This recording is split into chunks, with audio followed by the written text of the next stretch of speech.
Britain और मालदीव की यात्रा से लौटे पीएम मोदी तमिलनाडु से देश को 4800 करोड़ रुपए की विकास परियोजनाओं की सौगात दी। मालदीव में 60वें स्वतंत्रता दिवस में मुख्य अतिथि के रूप में शामिल हुए प्रधानमंत्री मालदीव में भारतीय समुदाय के लोगों से मुलाकात की।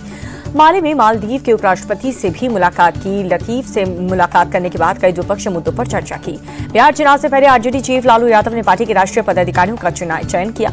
राबड़ी देवी समेत 4 लोग पार्टी के वाइस प्रेसिडेंट नियुक्त।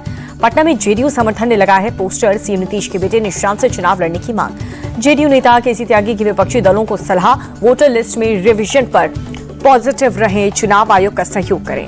एसआईआर के मुद्दे पर चिराग पासवान ने विपक्ष को घेरा, कहा विपक्ष भ्रम फैलाने का काम कर रहा है। आरजेडी नेता तेजस्वी यादव को चिराग पासवान ने दी चुनौती, कहा कि हिम्मत है तो चुनाव का बॉयकॉट करके दिखाएं। चिराग पासवान ने नीतीश सरकार पर साधा निशाना, कहा कि बिहार में क्राइम बढ़ रहा है, प्रशासन अपराधियों के सामने नतमस्तक है। चिराग के बयान पर भड़के जेडीयू प्रवक्ता राजीव रंजन, कहा कि नसीहत देना और आलोचना करने से जिम्मेदारी खत्म नहीं होती, पार्टियों में अपराधी प्रवृत्ति के लोगों की एंट्री बंद हो। चिराग पासवान को केंद्रीय मंत्री जीतन राम मांझी ने दी सलाह, कहा कि एनडीए को मजबूत करने वाली बात बोले। पीएम और सीएम नीतीश विकास के सारे काम कर रहे हैं। बिहार चुनाव में सीट शेयरिंग पर बोले जीतन राम मांझी, 15 अगस्त तक फाइनल हो जाएगा, मेरी कोई भी डिमांड नहीं है। बिहार कांग्रेस के नेता शकील अहमद खान बोले, पता नहीं चिराग पासवान क्या सोचते हैं, अपराध बढ़ रहा है फिर भी वो एनडीए में है। आरजेडी सांसद मनोज झा ने चिराग पर साधा निशाना, कहा कि सिर्फ मीडिया में बयान देकर के बच नहीं सकते, वो पीएम और होम मिनिस्टर से बिहार में फैक्ट फाइंडिंग टीम भेजने को कहें। बीजेपी सांसद रविशंकर प्रसाद ने जताई हैरानी, कहा कि विपक्ष तो पहले ही वोटर लिस्ट को ठीक करने की मांग कर रहा था, अब एसआईआर हो रहा है तो परेशान है। कांग्रेस नेता अधीर रंजन चौधरी बोले कि एक भी वोटर का अधिकार छीने गया तो कांग्रेस आवाज उठाएगी। स्थानीय निकाय चुनाव से पहले केरल कांग्रेस ने भी वोटर लिस्ट में गड़बड़ी की कही बात। वीडी सतीश चंद बोले, मृत वोटर्स के भी नाम शामिल हैं। कांग्रेस नेता भूपेश बघेल बोले कि कांग्रेस एसआईआर के खिलाफ नहीं है, लेकिन इसके लिए पर्याप्त समय होना चाहिए। आरएलएम चीफ उपेंद्र कुशवाहा को दी 2 टोक। आरजेडी चाहे जितना ताल ठोक ले, बिहार के लोग एनडीए के साथ खड़े हैं।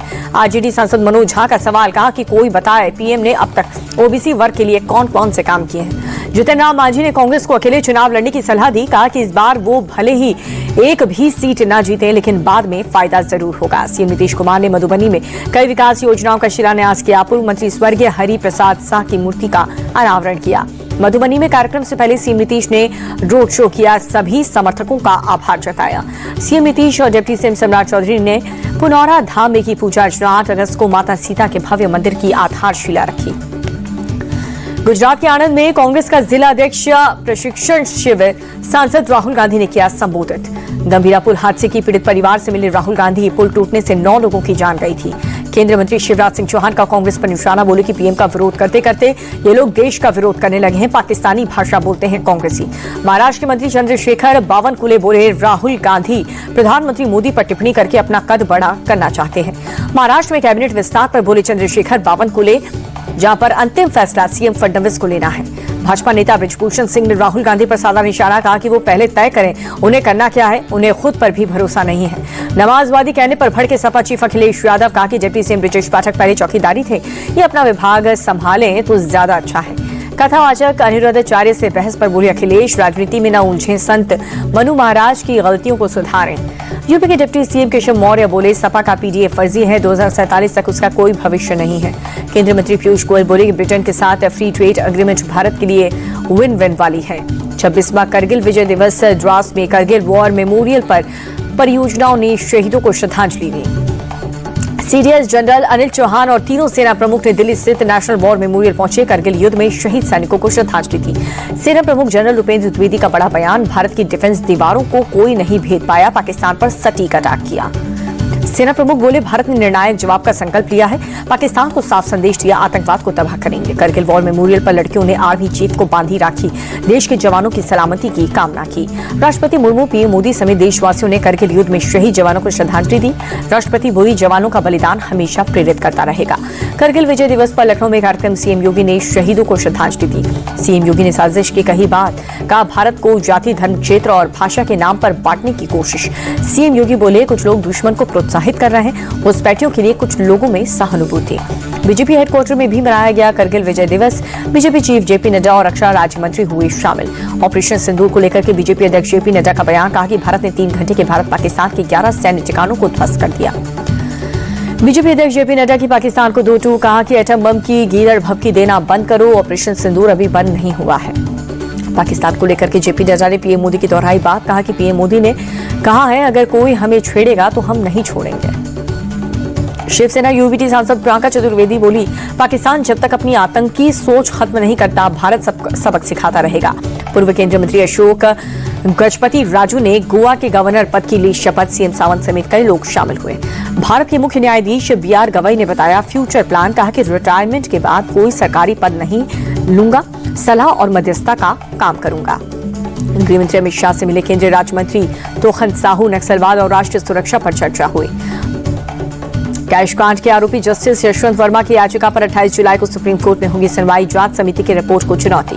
अनिल अंबानी की कंपनियों में लगातार तीसरे दिन भी छापेमारी, 3000 करोड़ की मनी लॉन्ड्रिंग का मामला। मध्य प्रदेश में कुपोषण की याचिका पर हाईकोर्ट ने की सुनवाई, सभी जिलों में कलेक्टर से 4 हफ्ते में मांगी रिपोर्ट, राज्य सरकार और मुख्य सचिव से भी मांगा जवाब। दिल्ली के पीतमपुरा में सीएम रेखा गुप्ता ने आईजीएल पाइपलाइन का उद्घाटन किया, कई स्थानीय लोग और नेता भी मौजूद रहे। दिल्ली में सिनेमा घर और थिएटर्स को अब लाइसेंस देगा दिल्ली सरकार का राजस्व विभाग, एलजी ने पुलिस से अधिकार छीना।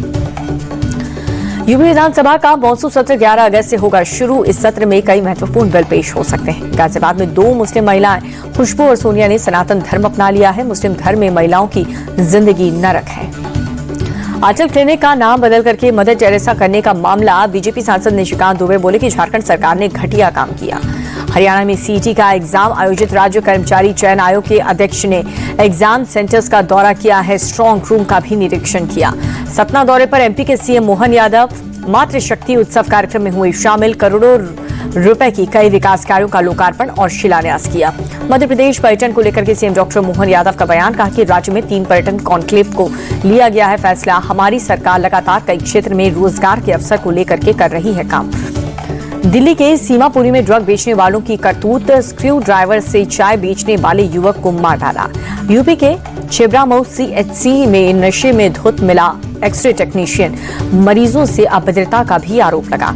बिहार के गया में शर्मसार करने वाली घटना, होमगार्ड भर्ती दौड़ में बेहोश हुई महिला से एम्बुलेंस में gang rape. Ambulance driver technician ने महिला के साथ रेप किया, पुलिस ने दोनों ही आरोपियों को गिरफ्तार किया।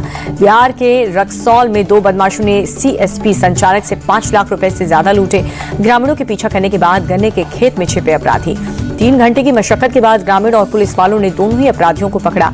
लूटे गए पैसे और हथियार भी बरामद। हादसे में पीड़ित परिवार वालों का फूटा गुस्सा, पुलिस पर पथराव किया, पुलिस की गाड़ियों में तोड़फोड़ भी की। पूर्व सीएम वसुंधरा राजे झालावाड़ पहुंची, पीड़ित परिवार से मुलाकात करके ढांढस बंधाया। झालावाड़ स्कूल हादसे पर कांग्रेस नेता सचिन पायलट बोले, लापरवाही के चलते हादसा हुआ, दोषियों के खिलाफ सख्त कार्रवाई हो। झालावाड़ के बाद नागौर में भी स्कूल की छत गिरी, हादसे के वक्त स्कूल में बच्चे नहीं थे। यूपी के हापुड़ में भी सरकारी स्कूल का लेंटर गिरा, हादसे में 4 बच्चे घायल। क्लास में हादसे के समय कुल 30 छात्र मौजूद थे। हादसे के बाद स्थानीय लोगों के साथ प्रशासन की टीम ने चलाया राहत बचाव, लेंटर गिरने से घायल बच्चों को अस्पताल में भर्ती करवाया गया।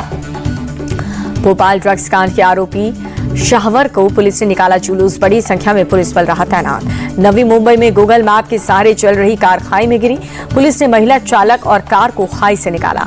उत्तराखंड के सोनप्रयाग में लैंडस्लाइड हुआ, गौरीकुंड में अमरनाथ यात्रा को रोका गया, रूट में फंसे 2874 यात्रियों को सुरक्षित स्थान पर पहुंचाया। राजस्थान के अजमेर में बारिश के चलते पहले से जर्जर मंदिर की छत गिरी है, जेसीबी मंदिर को तोड़ दिया। उज्जैन समेत एमपी के कई जिलों में जबरदस्त बारिश हुई, कई कॉलोनियां जलमग्न हो गई। छत्तीसगढ़ के रायपुर में भारी बारिश के बाद बाढ़ जैसे हालात पैदा हो गए। केरल के कोची में भारी बारिश, सड़कें हुई जलमग्न, कई गाड़ियां पानी में फंस गईं। और एशिया कप 2025 की तारीख का हुआ ऐलान, भारत की मेजबानी में यूएई में होगा टूर्नामेंट। 9 सितंबर से 28 सितंबर के बीच खेला जाएगा एशिया कप।